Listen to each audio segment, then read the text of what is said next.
casting all your anxieties on Him because He cares for. Di po ba? Ang Panginoon ay laging yung kanyang pag-care sa bawat isa. Di po ba? Siya ang ating tatay. So, kung paano tayo kinikare ng ating mga magulang, ang ating tatay, mas higit ang Panginoon dahil siya ang lumikha sa atin. Siya ang ating tagapagligtas. Siya ang gumawa sa atin. So ang sabi dito, ipagkatiwala daw natin ang pagkabalisa o pag-aalala sapagkat pag-alala, agam-agam man o dahil mahal tayo ng Panginoon. Trust God for, in keywords po dito is trust God. Yun na po. Pagkatiwalaan natin ang Panginoon, ipagkatiwala natin ang ating mga alalahanin, kung ano mga bagay ang ating iniisip o agam-agam. Yun po. At mayroon pa pong sa Psalm 31:24, sabi po dito, be strong and let your heart take courage, all you who wait for the Lord. Magkaroon daw po tayo ng lakas ng loob, katapangan, hanggang sa dumating ang ating Panginoon. Ang keywords po nito, be strong, dito sa passage na ito, ang seeds of faith. Di po ba? Marami naman na tayong nagpapakinggan sa mga katuruan ng ating mga pastor, sa mga bisita, na ang mahalaga is yung faith. At ang benefits ng faith is salvation para sa for our soul, healing, kagalingan sa anumang pong karamdaman na ating nararamdaman.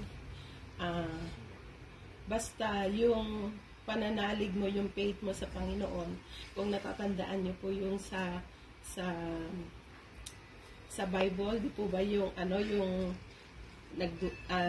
dinudugo na babae na matagal na yung faith niya is andon, na sabi niya na kahit na hindi man niya makita ang Panginoon, hindi man niya basta mahawakan lang niya yung laylayan ng di po ba, napagaling siya dahil sa kanyang faith sa Panginoon.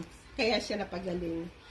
Prosperity, kaunlaran, kung tayo ay kung tayo ay nangangarap, andyan yung tayo ay pinagpapala, tayo ay uunlad, di po ba? Peace, tayo ay, kung nasa Panginoon tayo, ay mayroon tayong peace at kapayapaan sa ating puso.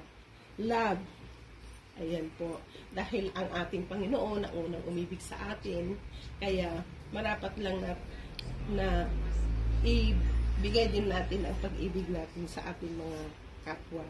Yan yung mga benefits ng faith. Deliverance, salvation, alam na natin yan dahil nga nung tinanggap natin ang ating Panginoon, na siya ang tagapagligtas sa ating buhay. Curse, yung mga hindi tayo basta-basta naniniwala sa mga curse o sumpa o insulto dahil na tayo nandito na sa ating puso yung ang Panginoon.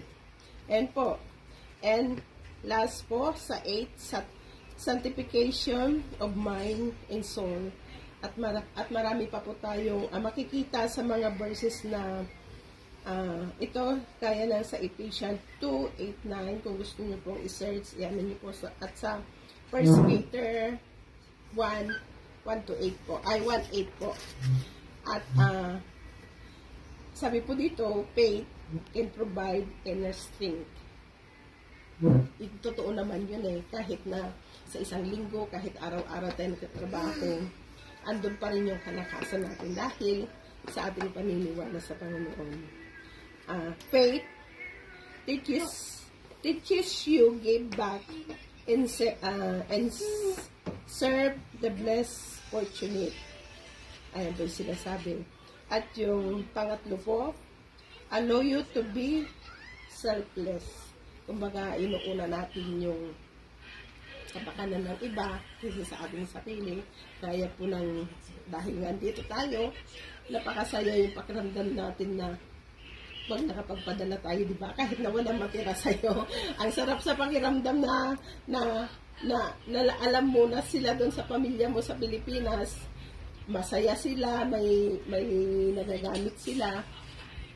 Yun po. At susunod po, faith help you to overcome stress, anxiety, and fear. Andun na po lahat. Kumbaga, come and go na lang yung mga dumadaan sa atin na mga pagsubok. Kumbaga, hindi na natin iniisip yan kasi alam natin na andyan ang Panginoon lagi para sa atin. At hindi na tayo natatakot. Hindi na tayo natatakot dahil kumbaga, andyan ang ating tagapagligtas, andyan ang ating tatay.